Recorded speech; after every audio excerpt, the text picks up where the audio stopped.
Hi, everyone.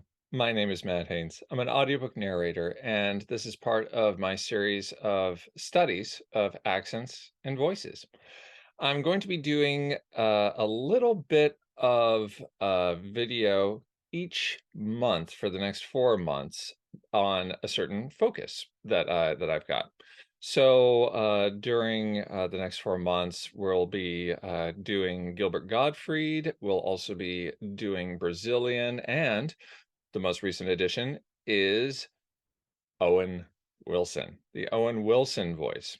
So, what are some of the qualities, the little tidbits just to think on this month, and I'll have you folks comment on about the Owen Wilson voice? Well, the first one is that you take the voice and put it completely in the nose so that there's no circulation whatsoever that's happening.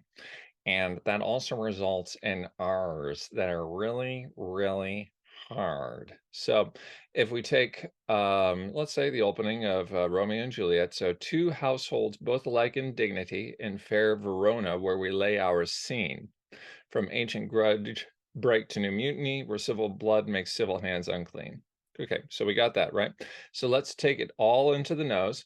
Two households, both alike in dignity, in fair Verona, where we lay our scene, from ancient grudge break to new mutiny, where civil blood makes civil hands unclean. Now we're going to lay into those R's a little bit.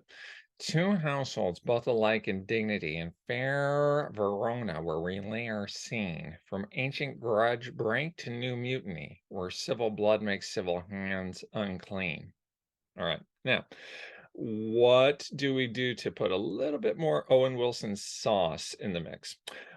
The thing that I like to do with celebrity voices is identify what their sort of spiritual quality is. And this can get very, very silly sometimes, but it really does help me remember. For example, I describe Keanu Reeves's voice as this delicious butterscotch soft serve that then goes into soda as it breaks apart at the end of the sentence. With Owen Wilson, what I think of is an elderly feral cat.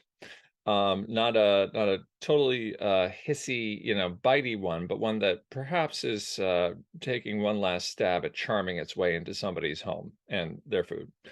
So, what does that mean? That means that there are kind of a meow kind of sound to it, and it's very, very old and creaky, but there's an ongoing sort of like, I'm figuring things out here. So let's now take the nose and the R and then the older feral cat, and we'll put them together. Two households, both alike in dignity, in fair Verona, where we lay our scene. From ancient grudge break to new mutiny, where civil blood makes civil hands unclean. Now, obviously, he's not doing that the whole time. He's doing his out loud voice and then moving into the Soto. So let's try that. Two households, both alike in dignity. In fair Verona, where we lay our scene. All right, so that's the idea. Now, the next part that we're going to cover in future sessions is, okay, so what region is Owen Wilson from? And how does that play into his accent and his voice? And if anybody else has insights onto Owen Wilson and also how his region plays into it, that's extremely helpful as well. Put that in the comments. I will see you next month.